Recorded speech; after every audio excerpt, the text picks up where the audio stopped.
Welcome to County Report this week. I'm Lorna Virgili. Thank you for joining us. Work is moving ahead on a plan to transform downtown Wheaton from a community that has struggled to one that will be a destination location. Susan Kennedy has the latest on this redevelopment project. Susan?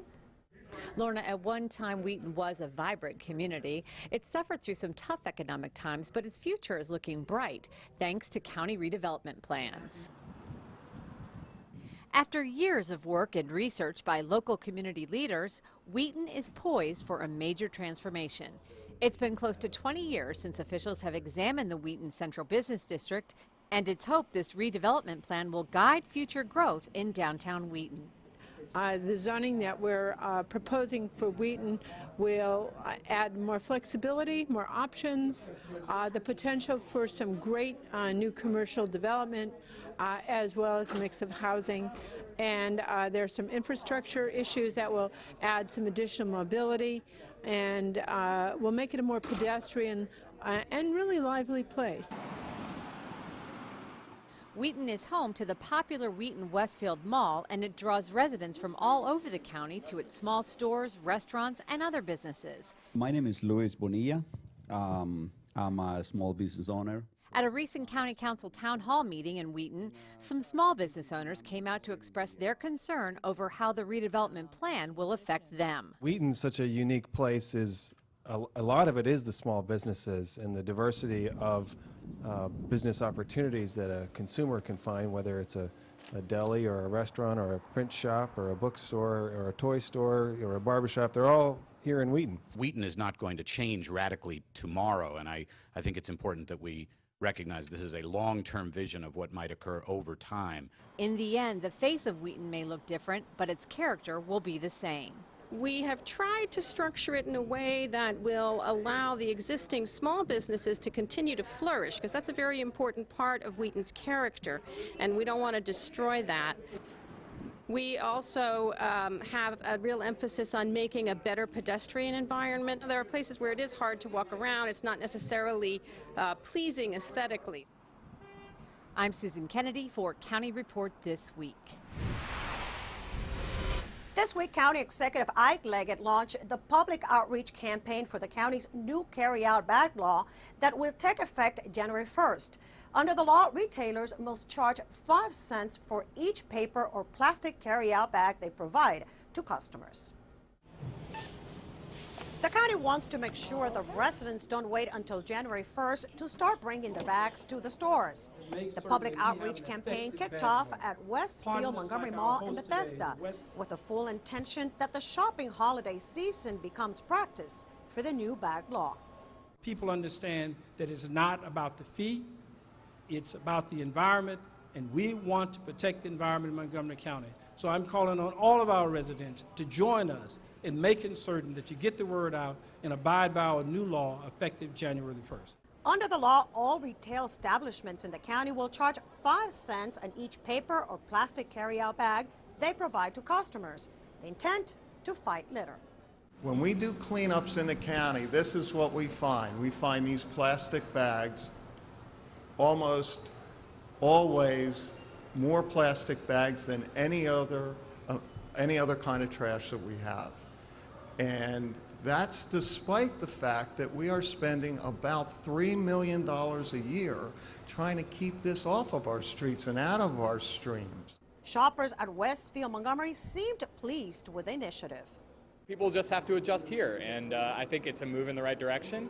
I think there's a lot of good that can come of this. I think there's going to be some pushback from a lot of people, but at the end of the day, I think we're going to be a lot better off for it. I think it's a good thing because there is so much trash everywhere, especially near the ditches and the open green spaces. We're going to have to pay for something.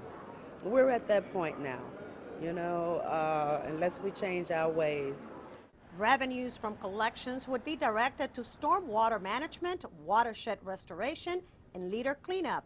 The county will distribute reusable bags. For information on locations, visit montgomerycountymd.gov. Council members took a moment to recognize Manna Food for its efforts to eliminate hunger in Montgomery County. Manna has distributed more than 36 million pounds of food to more than 2 million residents of our county. This past year, Manna provided food to 5% of Montgomery County residents facing hunger. Of course, when we hit November, we're oftentimes thinking about Thanksgiving and giving thanks and making sure that we remember those that are less fortunate than us. And today, we get a chance to recognize someone who actually does this 365 days a year. And it's extremely important for us to keep in mind and continue to remember that we have people that go hungry 24/7, not just on Thanksgiving. I left the food bank this morning with 304 families scheduled to pick up food today. 304 families not sure where their meal would come from. I need to tell the entire community here, it is imperative that they help us by keeping our shelves stocked. We've seen 100,000 pounds less food come in to the food bank this year. Our economic crisis isn't over. There are more families in line every day, and we can't do this work without everybody pitching in and helping us. In order to save lives, the county's Department of Transportation launched an education and enforcement campaign in the intersection of Piney Branch Road and Garland Avenue. New bright yellow curb markings showing where to safely cross the street were installed in the Piney Branch corridor to indicate where is safe for pedestrians to actually cross. I want to remind pedestrians at the point where they are making a split decision that crossing the street can be a death-defying act. And we hope that the markings will remind pedestrians to think twice before crossing mid-block and not risk injury or death. Part of the campaign included Montgomery County Police issuing citations and warnings for failing to properly yield to pedestrians and drivers alike, and bilingual pedestrian safety promotion teams intercepting and instructing jaywalkers. The Piney Branch corridor ranked #1 in high incidence of pedestrian collisions. When we come back, we will talk with the police department about a credit card theft incident. And the county executive meets with the 2012 Leadership Montgomery class. I'm Rockville 11's Bridget Breuer. I'm standing in front of a snowplow simulator trailer. We have the chance to take a look inside when County Report This Week continues. Hey, Speedy, are gas prices getting to you? Drive the posted speed and improve mileage by 15% or more. It's like saving over 50 cents a gallon. Better mileage also means less emissions and smog. Now that's a green idea. Welcome back to County Report This Week. I'm Lorna Virgili. February of 2010 hit Montgomery County and the D.C. area hard with back-to-back historic snowstorms. The severe weather conditions during a storm like that not only cause headaches for residents, but also can place snowplow operators in dangerous situations. Rockville launched a new training program to help their drivers. And our Rockville 11's Bridget Breuer has more. Bridget? That's right, Rockville takes safety seriously for its employees. That's why the city decided to take advantage of a grant to bring a snowplow simulator training program to its public works department. We found out how technology and behavior modification will hopefully help these drivers inside during the next snowstorm. Snowplow operator Greg LaCroix faced whiteout conditions, dodged pedestrians, and parked vehicles all within the confines of a 40-foot trailer known as the Snowplow Simulator. Basically, any training, like technical training, could be willing for anybody's skill. I don't care if you've been here for years, but new training always going to help in the long run. This video game style training is part of a $9,000 grant from the city's local government insurance trust, or LEGIT, which brought in L3 Communications to provide simulation training and e-learning for 28 City of Rockville Public Works employees. It's a risk-free atmosphere. That's the best part of it. If they crash in here, nobody gets hurt, nothing gets destroyed. All we do is we talk about whatever the situation was that created the bad decision. And we work with that, we modify behavior is what we do. So what are some of the driving conditions snowplow operators typically encounter? You have poor visibility, you have poor road conditions, depending, there may be a lot of wind involved with it, there's a lot of snow involved with it, and then you have the other drivers, which is a major factor. They are not professionals. Back during the winter of 2010, the city spent more than $5,000 on property damage from snow removal accidents. That's a stat safety and risk manager Mark Gaudette is hoping to change with this type of training. Well, we're looking at reducing the cost. We'll want to reduce the cost of accidents, reduce the cost of fuel, as well as reduce the cost of incidents that citizens are receiving. Gaudette says with this type of training, drivers should be 50% less likely to have a crash on Rockville's 160 miles of roads. We want to provide safety to all our employees as well as to the citizens and reduce the cost. So we want to show everybody that we're trying to be proactive and being safe. For County Report this week, I'm Bridget Breuer. County Executive Leggett met this week with a 2012 Leadership Montgomery class during a brown bag lunch in his office. Part of the meeting included an open Q&A session regarding current issues.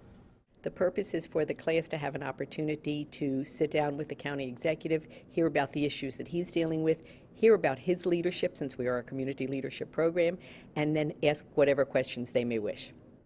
Some of the topics covered during the exchange included the budget, education, jobs, immigration, economic development, and the future impact of BRAC in our county. Leadership Montgomery engages a group of diverse leaders in activities and programs to enable them to better serve the community. For more information, visit leadershipmontgomerymd.org. And now we go to Officer Janelle Smith with an update on a credit card theft where the victims were elderly. Officer? Yes, Lorna. Officers from the Montgomery County Police 4th District are investigating several credit card thefts in which the victims have been elderly. In the first incident, which occurred in September, an 89-year-old man had his wallet stolen while in an elevator in an office building in Olney. In October, an 87-year-old woman had her wallet stolen from her purse while she was grocery shopping at a Giant store in Silver Spring. In both of these incidents, the two suspects went directly to various ATMs, gas stations, and Target stores in the area and used these credit cards. When they realized that this had occurred more than once, detectives obtained surveillance video of the suspects as well as pictures, and at this time are asking the public's help in identifying these suspects. Now, what can anyone do to prevent this from happening? Well, it seems that in both of these cases, the victims had been distracted, so police are warning that suspects do use distraction techniques in order to steal wallets from any type of victim. Therefore, be aware of these distraction techniques and protect your valuables. Thank you, Officer Smith, for that police update. Hurricane Irene caused some serious damage to a highway infrastructure. Here is Tom Pogue from the county's Department of Transportation to tell us how it is already fixed. Hi, I'm Tom Pogue, Community Relations Manager for the Department of Transportation. Here's an update from Montgomery County. Many of you have seen MCDOT's Highway Division crews when we have a major storm. They quickly clear away tree debris and down limbs from the roads, but there are often less obvious tasks that require their attention for days or weeks after a storm. Take the recent damage to the bridge over Dry Seneca Creek on Montevideo Road in the western portion of the county. It was severely damaged last August during flooding caused by Hurricane Irene. Montevideo is classified as a rustic road, so the road and the bridge must retain their historic character. After the Division of Transportation Engineering developed a strategy to repair the bridge, a highway crew that specializes in bridge maintenance set to work. They rebuilt natural stone walls leading up to the bridge, stabilized the old stone abutments, rebuilt the road embankment, reset guardrails, and resurfaced the approaches. To maintain its historic character, the highway crew used native stone found near the bridge. This painstaking work took 6 weeks, with the road reopening to traffic late in October. For more information about highway services, visit our website at montgomerycountymd.gov/mcdot. We're working to keep you moving. When we come back, we take you to the county's Veterans Day celebration. And Maryland's Lieutenant Governor visits Montgomery College. We'll tell you why. Stay tuned.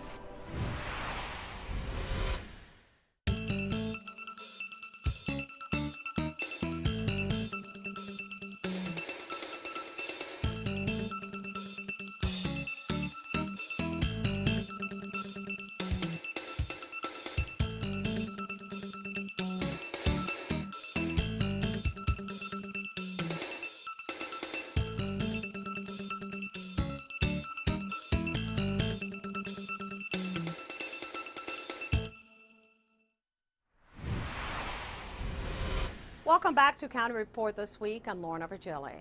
A heartwarming homecoming was enjoyed on Veterans Day at MCPS.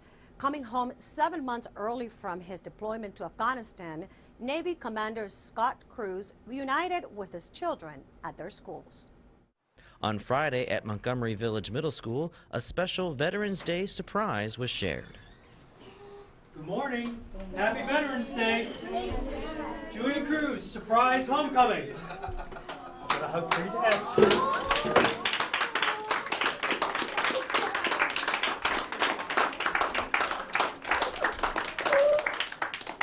I was stationed over in Afghanistan and wasn't supposed to be back until June of next year.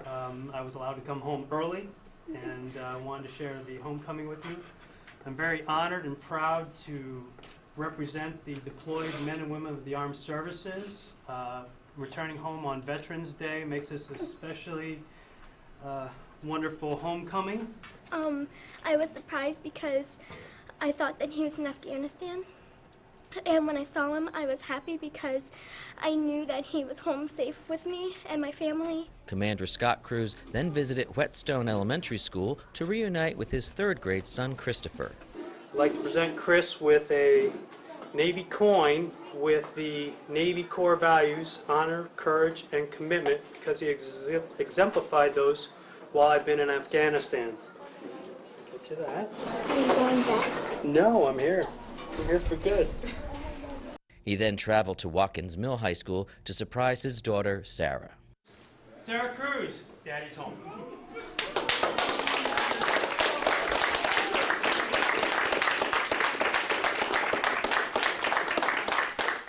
To have my whole family back together, it's just great. I mean, we've missed our dad so much, and he's missed like field hockey games and swim meets, and he missed my birthday, and it was just really hard on us. But now that he's back and now they'll be able to celebrate all of our holidays and everything together, it will just be nice. The reunion not only provided a joyful moment for the Cruz family, but provided a real-life Veterans Day lesson on the sacrifices made by military families around the globe. The county's official Veterans Day commemoration took place at Veterans Plaza in Silver Spring. As part of the event, the county executive and veterans unveiled a permanent artwork tribute to our veterans. Show your appreciation for the service our veterans have given to our country.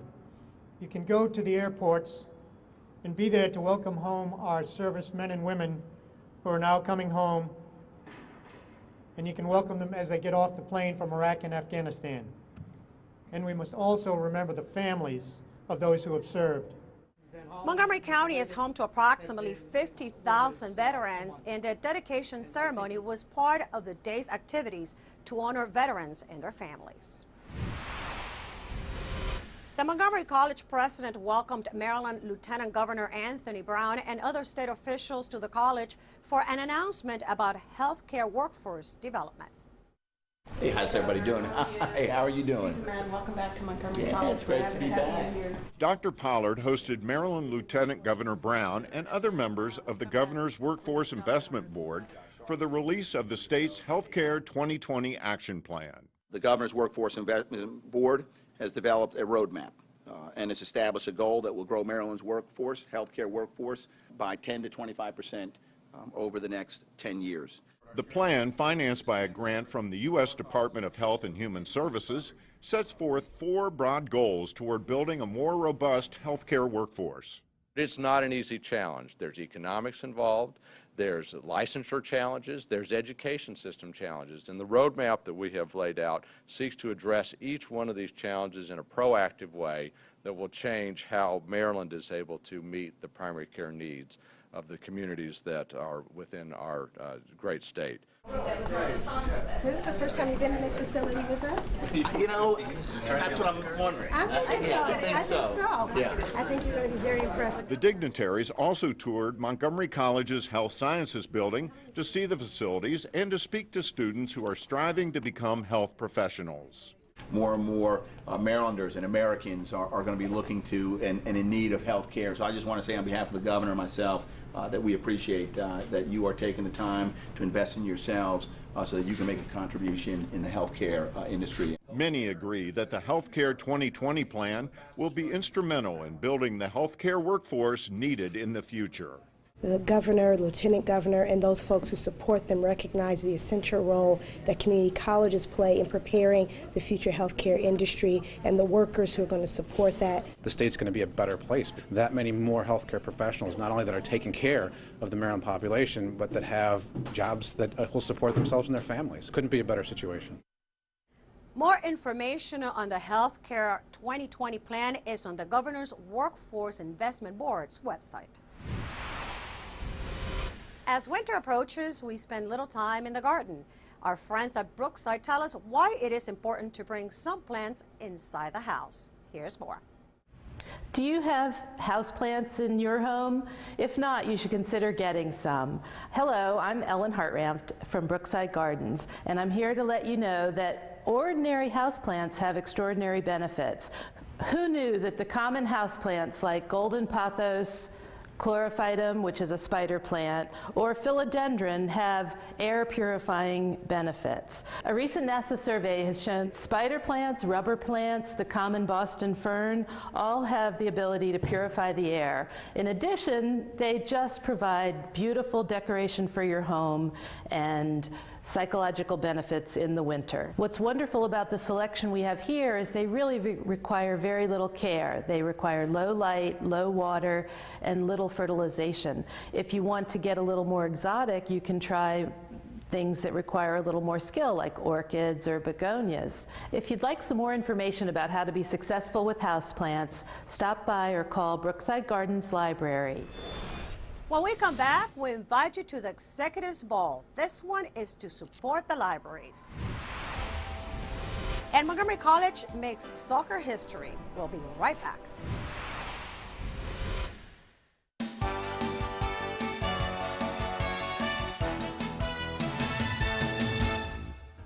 The MC women's soccer team won their first ever NJCAA Division III National Championship, knocking off Monroe College 4-0. MC swept the tournament award. Sonia Bosma was named tournament MVP. Anna Bolanos, offensive MVP. Tina Ramirez, defensive MVP. And MC head coach Kelly Wakeman was honored as the coach of the tournament. MC has received a $50,000 pledge from the David Bruce Smith Family Foundation. The gift will aid students who need financial assistance and also support enhanced college curricula for MC students. MC and Discovery Communications will launch a career development program for veterans in the spring of 2012. It will include workshops on resume writing and interview techniques, mentorships with Discovery professionals, and internship opportunities.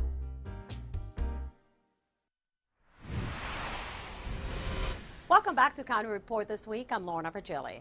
For years, the County Executive Annual Ball has benefited the arts and humanities in Montgomery County. Now, in its 26th year, the proceeds will support the Montgomery County Public Library system.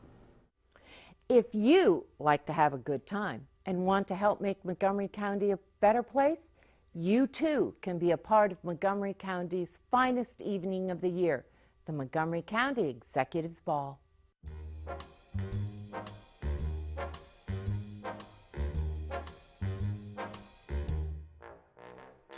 Montgomery County's Executive Ball was founded by the late Betty Mae Kramer in 1986 to support nonprofits and arts and humanities organizations in Montgomery County. And over 20 years later, her legacy continues. We looked at the needs of Montgomery County and wanted to expand what the arts and humanities did, and we wanted to identify what the Executive Ball could support this year. And we decided that that should be the public libraries in the county. This year's theme, titled One for the Books, will benefit the Montgomery County Public Library System in celebration of its 60th anniversary.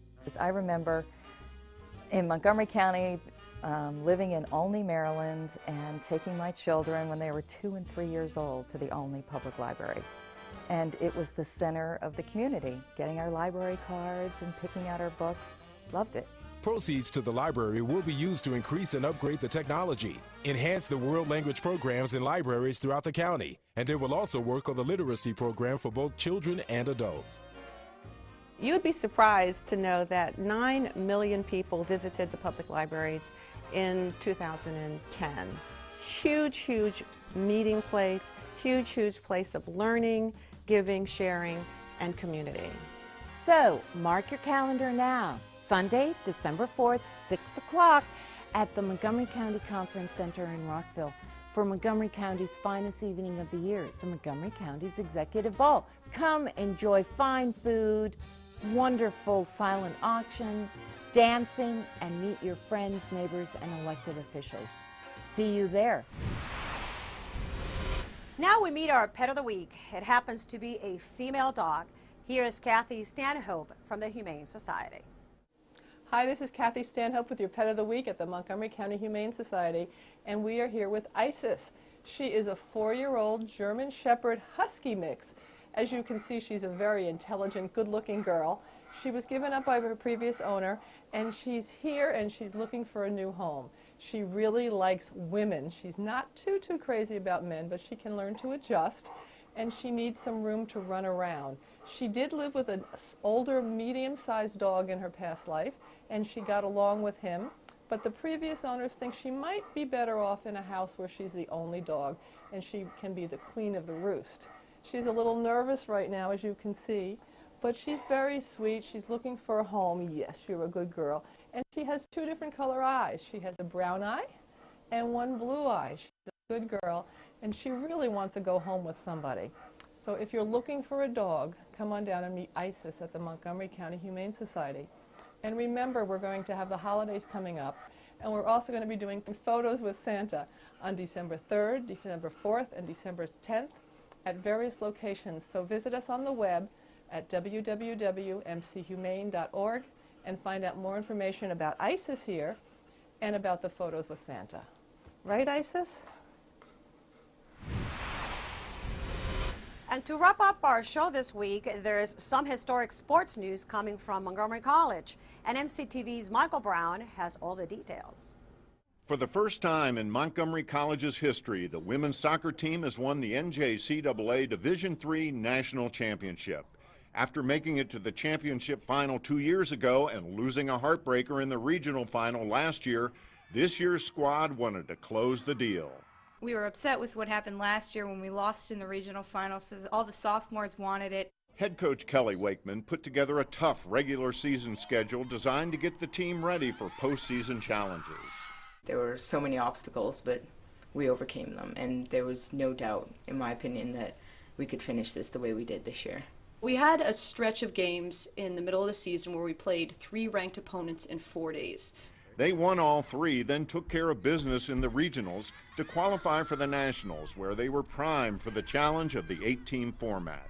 We were clearly the team to beat in the tournament, and there was a little buzz around the tournament about us. They won their opener handily, but the semifinal was a 2-1 nail-biter, with Tina Ramirez making the play of the game. She saved one off the goal line that the keeper kind of came out too far. It was going in back post, and leaning backwards, she saved one off a header, deflected a header that was clearly going in. So that was the difference probably between winning and losing that game. The final was the next day, and they saved their best for last.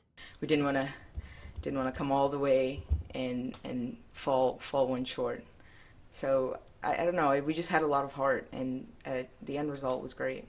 That heart showed as they pounded Monroe College 4-0, with Bosma leading the way with 2 goals and an assist. It was awesome. It was. I thought about my father, I thought about my coach, my teammates, and the previous years. I mean, all the heart and soul and effort and tears. It was a beautiful thing to watch. Those 4 goals, they earned every one of them, and it was just that dominant performance. It was the culmination, the pinnacle moment for everybody, and they deserved to have a game like that. That pinnacle moment produced the first national championship in the history of MC women's soccer.